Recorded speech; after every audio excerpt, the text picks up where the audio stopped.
Good morning, everybody, and happy Thursday. Today is Thursday, February 11th, 2021.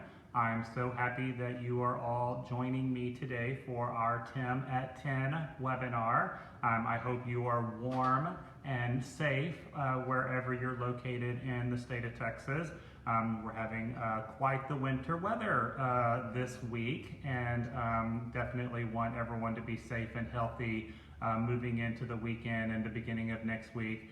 And we'll practice the power of acceptance. It is what it is, and we'll just enjoy this winter weather. So we are here this morning to talk about unemployment claims. I know that you are all so incredibly excited about this particular topic. You probably didn't sleep last night in anticipation for today's workshop. It's so exciting, so exciting. But anyways, it is an important topic. It's been a very popular topic over the last year, dealing with these types of situations. And I want to make sure that you've got the information you need to protect your business and to make sure that you're responding appropriately to these type of claims. All right. So let's go ahead and just go through the protocol. This is how this goes. Those of you that are participating live today, welcome. If this is your first time with us, you can participate live, you can ask questions, you can make comments, and I can see all of that and I can interact with you. Because we have that opportunity, that makes it an instructor-led training with childcare licensing. So this will count towards your 20% of your instructor-led hours. Fantastic. So if you're watching the recorded video, so if you're not here live today, then that will count as self-instructional hours, which is 80% of your annual training requirements. At the end of the webinar today, I will post a link for you to complete your online worksheet. After you complete that online worksheet, I will email you a certificate of completion. There is a $5 fee for your certificate of completion. Again, most of you, you're familiar with this. You know how it works. If this is your first time joining us, again, welcome. All right, so let's go ahead and talk about the exciting and wonderful topic of unemployment claims. Here in the state of Texas, we are what is called an employment at will state. All right. Most of the states in the United States, everyone with the exception of just a handful, are employment at will states. What does that mean? All right. Being an at will state basically means that an employer has a right to end the relationship with an employee at any point in time. All right. Now, the thing that I always like to describe to people when we talk about employment laws is that employment laws are always written to equally represent the employer and the employee. So they have to balance, all right? So if an employer has a right to end a relationship at any point in time, the employee also has that right, all right? So you can always end that relationship. Now, because we are an at-will state, if an employee disagrees with their separation, so they feel that they have lost their job at no fault of their own, all right, then they may be eligible for unemployment benefits. If they did lose their job at their fault, all right, then there's no benefits available. So that's important to understand, and we're going to talk about that a lot because the burden is on the employer to be able to prove that the employee lost their job at their fault, all right? So again, the burden is on the employer to be able to prove that, all right? So basically the way it works, whenever, I'm teaching someone about Unemployment 101, you got to look at unemployment. It's kind of like an insurance policy. So whether it's your health insurance or your automobile insurance, I want you to look at this as like an insurance policy. You pay premiums every month to your insurance company. Whether you use it or not, you pay those premiums and you don't ever get them back, all right? But if you do have a car accident or you do have to go to the doctor and have a medical procedure, then you have benefits available to you, all right? And that's, of course, how insurance works. Well, it's pretty much the same thing with unemployment. It's a benefit, okay? So we pay unemployment taxes. Both the employer and the employee pays unemployment taxes, so we're paying a premium to the state of Texas. And that premium is available to you if you need it. So if you do lose your job at no fault of your own, then you've got benefits available to you, just like in a health insurance or car insurance situation, all right? Here in the state of Texas, we pay unemployment tax on the first $9,000 of an employee's salary, okay? Now that's important for you to understand, all right? And again, those of you that have participated in my webinars in the past, y'all know that you have to complete a worksheet at the end of today's webinar. This is a worksheet question, okay? So you might want to write this down. We pay unemployment taxes on the first $9,000 of an employee's salary, okay? Now what does that mean to you as the business owner or as the leader of your organization? Well, turnover of staff and unemployment cost a lot of money. That's what I want y'all to understand.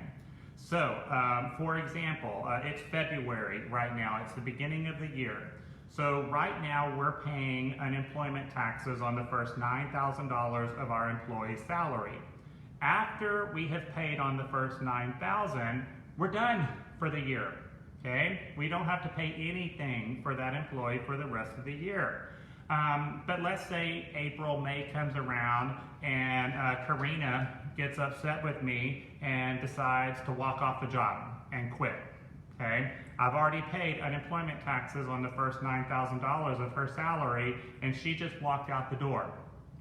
There goes all the money that I paid on that $9,000 just walked out the door, okay? So then I have to come around and I hire Vanessa to take her place, okay? Now that Vanessa's a new hire and she starts in May, I start paying unemployment tax on the first $9,000 of her salary.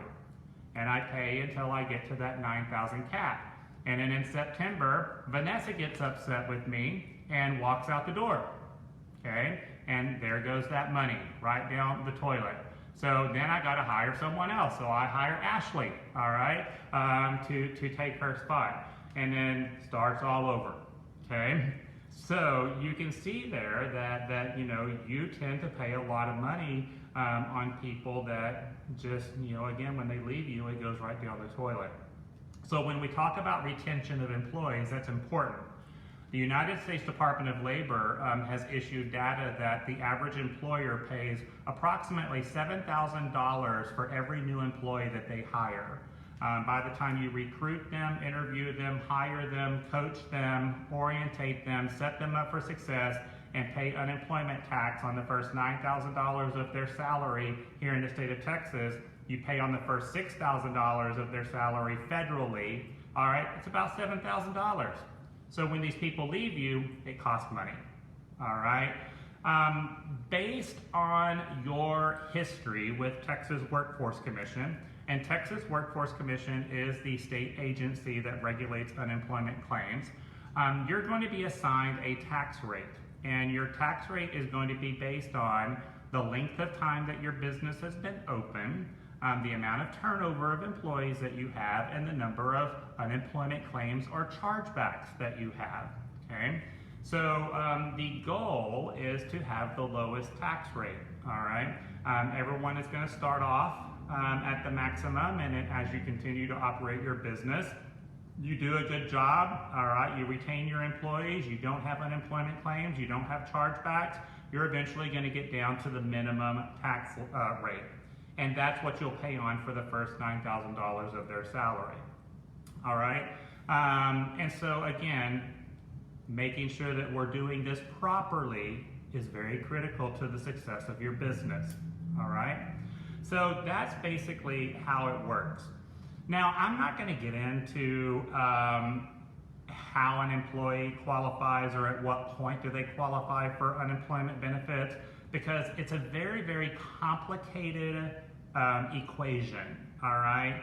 So basically, if an employee leaves you either by your choice or by their choice, and they file for unemployment benefits, Texas Workforce Commission is going to look at the amount of compensation paid out over a 5-quarter period.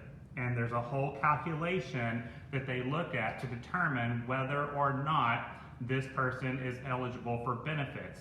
It may be that they haven't worked enough to be eligible for benefits, but they're going to look at this 5-quarter period is what they're going to look at right there. I bring this up because one of the big misconceptions that we have is people make the mistake of assuming that if an employee, if you get rid of an employee within the first 90 days of employment, then they won't be eligible for benefits. And that's not necessarily the case, all right? We gotta erase that assumption, from your brain right there. Now, yes, when you go back to the calculation of how much did they work, how much were they compensated over a 5-quarter period, if they leave you within the first 3 months, they probably are going to miss that benchmark, but not always. Because even though they left you, they may have lost their previous job at no fault of their own. And because they lost their previous job at no fault of their own, they could be eligible for benefits when you release them, all right? So my advice to you when dealing with these situations is that assumption that I need to get rid of them within the first 90 days, you gotta get rid of that, okay? When we're dealing with separations, whether they've worked for you for 2 days, 2 weeks, 2 months, or 2 years, you want to make sure you handle those situations the same, all right? And I just did a webinar on Tuesday on the top 10 tips for employers. So if you missed that, go back and watch it. We talked about that in that particular webinar. And I also have an entire webinar that I did on performance improvement plans, and we talked about it in that particular webinar as well, all right?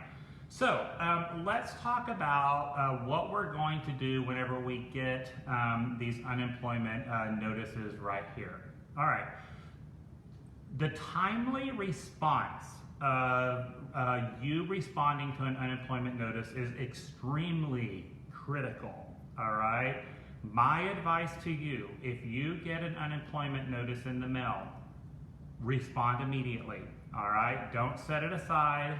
Don't put it in your to-do stack. All right, don't delegate it to someone else unless it's their responsibility. But let's take care of it right now. Every day that you don't respond to that unemployment claim is a tick mark against you. All right, you got to basically look at it like this. Every single day that you don't respond to that claim, that person could be getting benefits that they shouldn't be getting, all right? That's gonna result in chargebacks or Texas Workforce Commission trying to get refunds. So they acknowledge this, and the timely response that you give them is taken into consideration. So the quicker you respond, the better, all right? Now, there's a few different ways that you could respond to an unemployment claim. You can go online and you can log in. When you get the unemployment claim, they're going to give you the employee's information and an access key. You can log in and you can respond online, all right? Now, that's quick and easy. It doesn't take a whole lot of time. My problem with this, and the reason why I'm not the biggest fan of the online response, is that you don't get the opportunity to attach supporting documents, all right? So if you do have supporting documents that needs to be presented to Texas Workforce Commission, they're gonna have to call you up and you're gonna have to email or fax those, and it's gonna delay the process, all right? So, you know, while the online response is good, it's not my favorite, all right? I'm just reading a couple of the questions right now. I got, can I please give a little idea about the unemployment benefits going on right now? We do have a little bit of a stimulus situation going on right now. It's not like it was in the middle of 2020, but there is a little bit of an extra stimulus for people that qualify for unemployment benefits. That really shouldn't be much of a concern to you. It has no burden on the employer at this point. So my advice, for the individual that asked that question, don't worry about it. Honestly, there's no burden to the employer with that portion. The only burden that you may have is that you have employees that don't want to work because they're getting this extra benefit. And if that is the case, do you want them? I'm just going to say that. In our world, we should have employees that are excited to be in the classroom with the children and making a difference every day. And if they're more concerned about their extra unemployment benefit, then they're probably not the right people for our school. And that's just my opinion, okay, on that one. So, but otherwise, I wouldn't really worry as an employer too much about, the extra stuff that's going on right now. And we'll see. I'm sure there's going to be more to come in the near future. We'll just keep our eyes on that moving forward. All right. So anyways, let's get back to responding to unemployment claims. What I really like and recommend is to respond to unemployment claims via fax, all right? And you can fax in your response. There is a fax number that's on the document that you will receive. And what I like about that is that you can go ahead and send in your supporting documents at the time of your response. The more you can send, the better, all right? The more documents that you can send to support the separation, the better. And if you can send them in the first time around, it's going to prevent Texas Workforce Commission from having to do follow-up, all right? Let's wrap this up. Let's get her done, all right? And so the more we can do to get her done, we can all move on with our business. So that's why I like the fax response. I also like the fax response because we can get a confirmation that it has been received, all right? And that's very important right there too. I'm not a big fan of mailing the stuff in, all right? Because again, when you're mailing it in, you don't really know, did it get there or not, all right? So, the fax confirmation is good. And most of us these days, I don't know how many of y'all still have an old tiny fax machine. Most of us were doing this electronically where we're scanning the documents and we're doing the faxes electronically. Those are really, really great with that confirmation. All right. So I'm just kind of reading a couple of the comments that are coming in. So, okay, yeah, there's some stuff unrelated to what we're talking about. And y'all make sure you keep your questions and comments really short, because if it goes over one line, I can't see the rest of it without clicking on a button, and so that kind of gets a little confusing right there. All right, I've never had a problem getting through on the fax number. It works every time the first time around, so I've never had an issue with that, but maybe it's because I'm doing it electronically right there. All right, so let's talk about what type of documentation do you need to include when responding to an unemployment claim. There are two particular documents that I always encourage you to include on every single claim. No matter what the separation is, you can attach these two documents. The first document that I always recommend that is included in every response: what policy in your employee handbook did the employee violate? All right, so which policy was violated by the employee that led to the separation? You're going to attach a copy of that policy, and you're going to attach the acknowledgement that the employee received the employee handbook, they've read the employee handbook, they've had the opportunity to ask questions, they understand it, and they agree to follow it. So, whatever the behavior was, you're going to attach that policy with the acknowledgement, all right? That's document number one. That is very, very critical. The second document that I encourage you include in every unemployment response is a copy of the child care minimum standards, all right? What minimum standards was violated that caused this employee's separation? All right? Or what minimum standard was at risk of being violated? And let's be honest, we can play a little game if y'all want to. No matter what the behavior is that led to the separation, I can find a minimum standard. All right, I can find a minimum standard that that is associated with that employee's behavior. This is really great because state agencies don't like to contradict with other state agencies. All right, so if we're upholding the standards and regulations of a state agency, that's golden. All right, that's pretty golden right there. And you know, the biggest question I get on this one is, you know, what about attendance? You know, people that are having attendance issues or tardy issues, and I need to discipline them or release them for that reason. I'm going to refer you to the Child Care Minimum Standards, Basic Care Requirements for Infants. The very first standard listed there is that care by the same caregiver on a regular basis, a regular and consistent basis. There's your minimum standards for attendance, all right?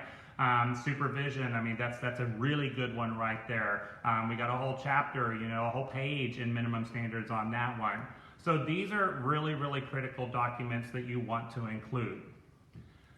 I'm going to go back to our webinar that we did on Tuesday when we talked about the top 10 tips for employers, all right?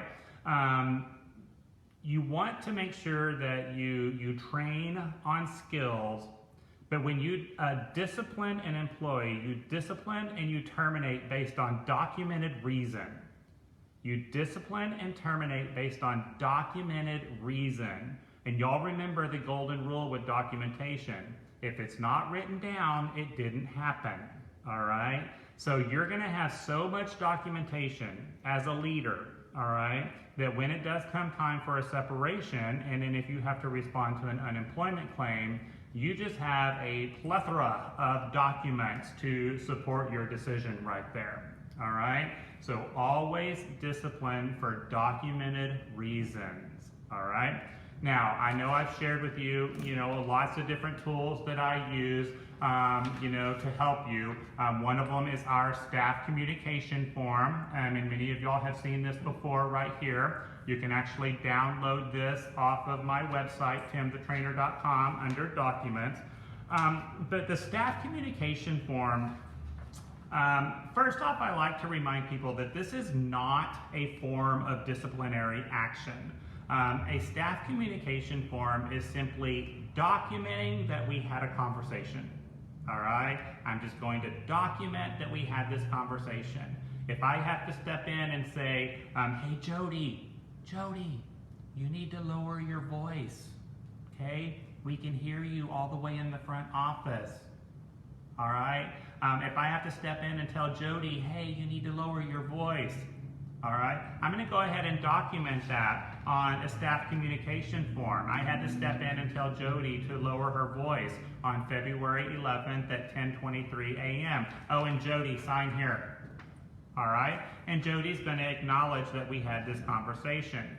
Now, if it does eventually lead to a disciplinary action, and I have to do a performance improvement plan, or I have to terminate Jody for that cause, I've got documentation that, you know, we've had this conversation before. Another very important piece of documentation that I recommend that you practice is something that I call my professional development worksheet. And again, you can download this off of my website, timthetrainer.com. But the professional development worksheet is actually a golden piece of documentation when it comes to responding to unemployment claims. Sometimes when employees get terminated and they file for unemployment, they come back and they say, I was never properly trained to do my job, okay? I got fired, but no one ever showed me how to do my job, okay? That's a very, very common response. Well, If I go back, someone mentioned supervision just a minute ago. Paula mentioned supervision. Yes, I left a child on the playground, but no one ever properly trained me on active supervision. It's not my fault I got fired, okay? I wasn't properly trained. Oh, okay. Well, let's go ahead and let's pull out our professional development worksheet. And here's some documentation that, on February 11th, you attended a 2-hour training on active supervision. And here are your notes, And on here, what was the main objective? What did you learn from this training? How are you going to apply this to your job? How are you going to apply this to your classroom? How does it relate to the employee handbook? How does it relate to the child care minimum standards? You just won, okay? You just won that unemployment claim because they can't come back now and say, I wasn't properly trained. You've got it in their handwriting, all right? So, good stuff right there. I'm telling you this because it's very important, all right? When you have an unemployment claim, there's 2 things that Texas Workforce Commission is going to be looking for. So when you're responding, these are 2 of your objectives right here, all right? Karen, you got a really good question. I'm going to put a pause on that question. I'm going to come back to it in just a second, but that's a good question. When you're responding, the 2 things that Texas Workforce Commission is going to be looking for, all right?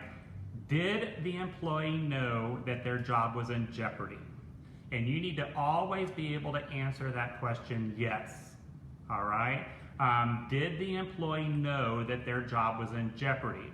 We talk about this with terminations a lot. If an employee is ever shocked that they're getting fired, you've done something wrong, okay? They should always know it's coming, all right?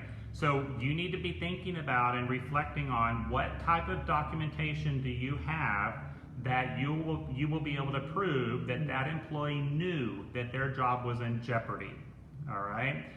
So again, your staff communication form, your performance improvement plans, write-ups if that's what you call it.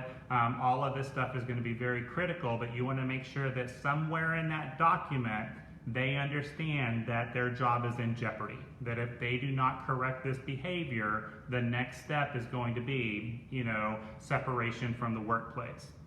The other very important thing that Texas Workforce Commission is going to be looking for, what did you do to help that employee save their job?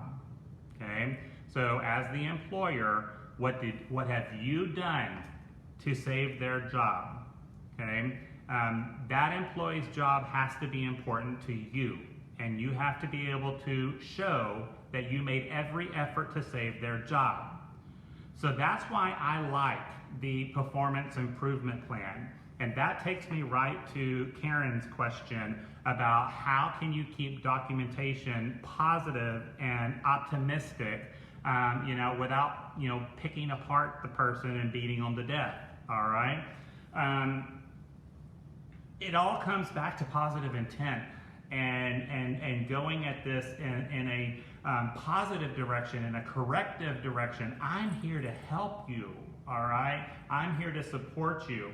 And that's why I like calling it a performance improvement plan instead of a write-up. So just the title is telling that employee that I care about you. I care about your job, and I'm making an effort to help you correct this behavior, all right? And of course, in our performance improvement plan, we're going to list out, what is the behavior that needs to be corrected?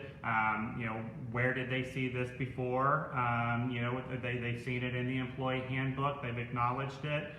What expectations are not being met? And then we're going to come up with 3 or 4 things that you are going to do to help that employee be successful. And that's an important part of that performance improvement plan because, again, sometimes employees come back and they say, well, my boss told me I needed to be better, but no one ever showed me how. All right. Tim said that I need to do a better job, but no one coached me. All right. They just left me out there on my own. Obviously, I don't know what I'm doing. All right. Or I would have already corrected it. So that's why I like the performance improvement plan, because you're going to help them correct that behavior, okay? So that's pretty cool right there. And that keeps it positive, and that keeps it, you know, upbeat and meaningful right there. You're not just nitpicking them right there. Now I understand, you know, we're working with a group of employees these days that are very sensitive, that wear their emotions on their sleeve, and sometimes you just give a little bit of feedback and it's the end of the world. It all comes down to your intent as the leader, all right? And you can have these difficult conversations and lead them in a positive direction.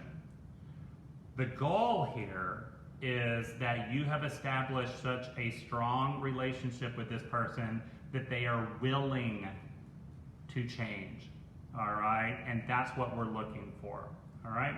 So we're kind of going into the direction of performance improvement, which is okay, because you know, the ultimate goal with unemployment claims is to avoid them, all right? You're doing a fantastic job if you never have to do this. All right, and that's the ultimate goal, is to not have unemployment claims. You create an environment that people want to work in. You create processes and policies that set the expectation. People are willing to meet those expectations, and you have a long, wonderful relationship. When you know, situations do come up that an employee is not meeting your expectation, you look at that as an opportunity to lead, okay? It's not an obstacle, it's an opportunity for you to lead. You lend them the skills that they need to be successful in their job, and then you move on, all right? And so the ultimate goal is to not have to worry about unemployment claims. The other goal here is that because you are so thorough, because you have good processes with documentation, because your job descriptions and your employee handbook is so well written and discussed with employees on an ongoing basis, that even when you do have a separation, they don't file for unemployment because they know they're not going to get it. All right? And you know, we see that happen in a lot of agencies, that you are just such a fantastic leader and you've done such a great job, you know, with your documentation skills and your leadership skills. You don't get unemployment claims because they're not going to win, all right? So, you know, we see that, and that's good too, all right? My goal for you, those of you that are goal-oriented, I can't talk all of a sudden, is that we're just not going to have these, all right? We're not going to have unemployment claims, so there you go. You know, there you go. Now again, 2020 has been a different year, and now going into 2021, we did have to deal with a lot of situations where we had employees that had reduced hours, we had employees that had furloughs. You know, the great thing for us as employers is that if the reduced hours or the furlough were related to the pandemic, then there were no chargebacks. So that was really, really great for us. Probably the first time in my career that I ever encouraged employees to file for unemployment, you know, but the benefit was available to them. So let's do what we have to do to get our families taken care of. Now, you know, we're into the next stage of all of this. You do need to be aware of chargebacks, okay? So that kind of takes me to the last thing that I wanted to talk about here.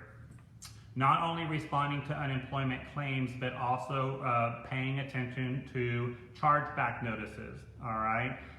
You could receive a response from Texas Workforce Commission that the employee is either eligible for benefits or ineligible for benefits.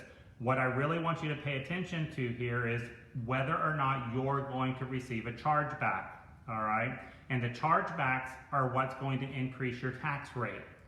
Now, again, anything related to COVID, you're not supposed to be getting chargebacks on.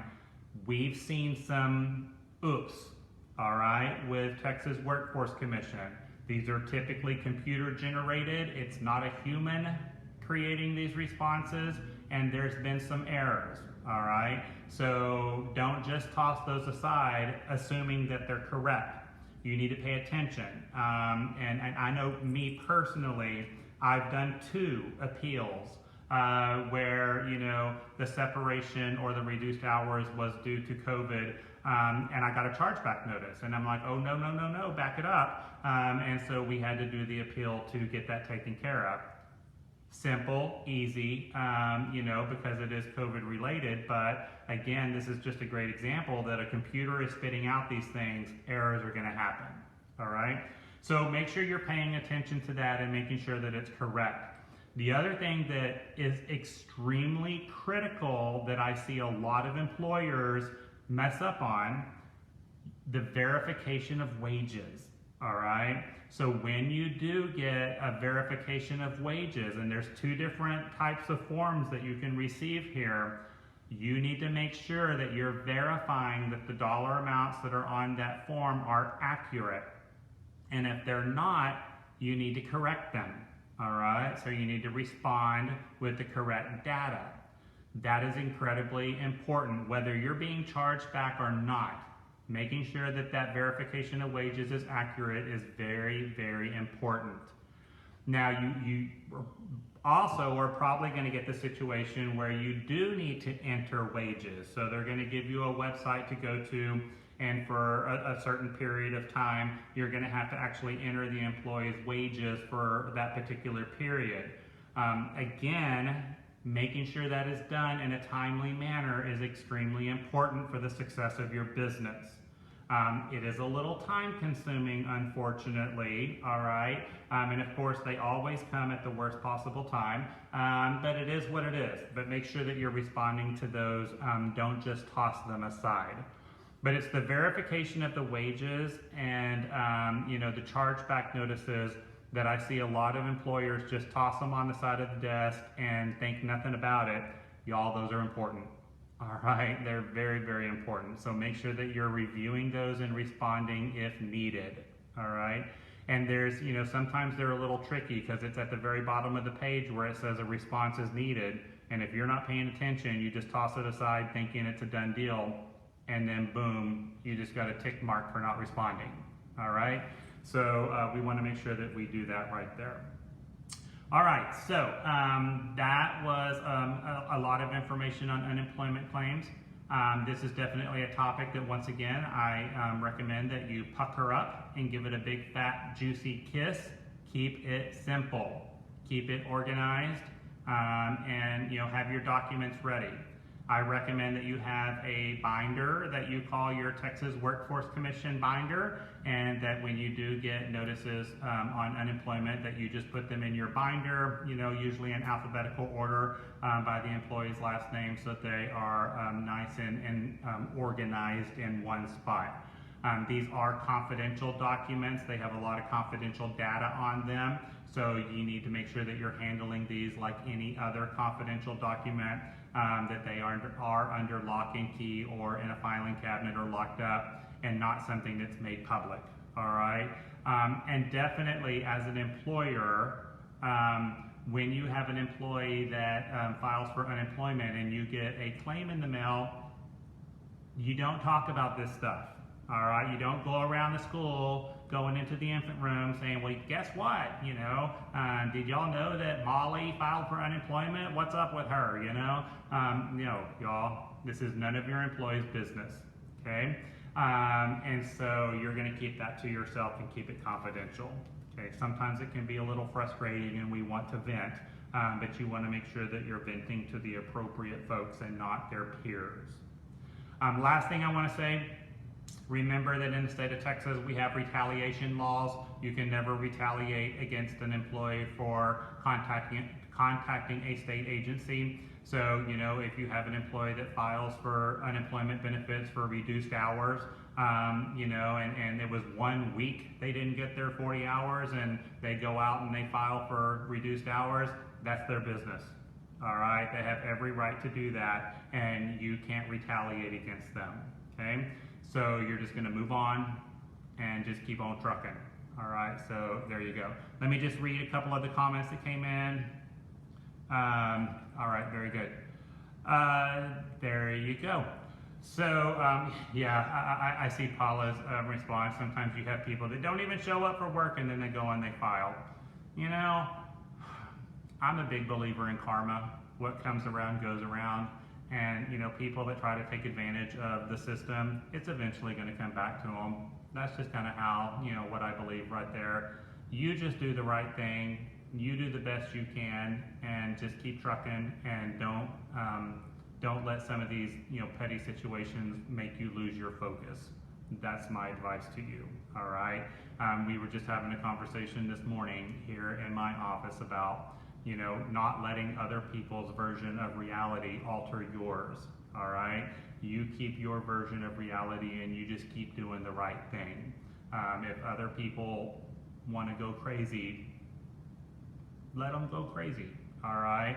But we're not going to let their version of reality alter ours. So there you go. All right, so your online worksheet should be posted on Facebook. So those of you that are live right now, if you just refresh your browser, it should be at the top of the wall.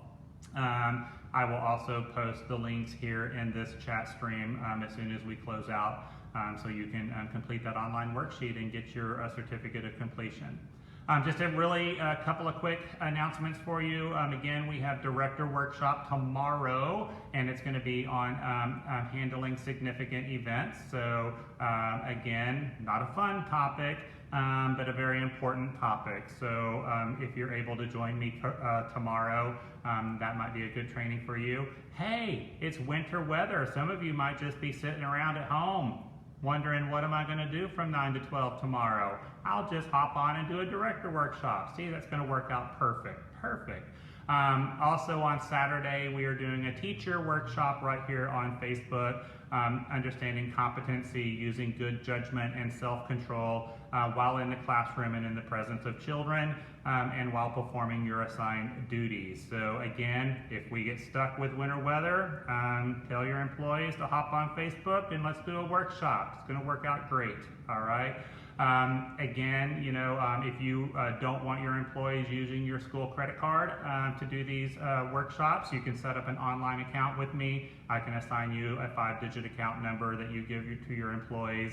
That's very popular, and a lot of people are doing that. You can find information on my website on how to set that up, or give us a call in the office and we can help you out. We have Director Credential 2.0 Advanced course next week, Tuesday, Wednesday, Thursday. It will be virtual, so no in-person, but virtual only. You can still sign up for that if you're interested in spending 3 days with me, Tuesday, Wednesday, Thursday from 8 to 3. You can either get 40 hours of training, or you can renew your Director Credential with me if you got it with me originally. So that's what we have coming up here over the next couple of days. So there you go. All right, everyone, have a wonderful Thursday. Please stay safe and warm, make healthy choices, and continue to provide quality care and education to those children and those families that we serve. All right, y'all have a great afternoon. Bye.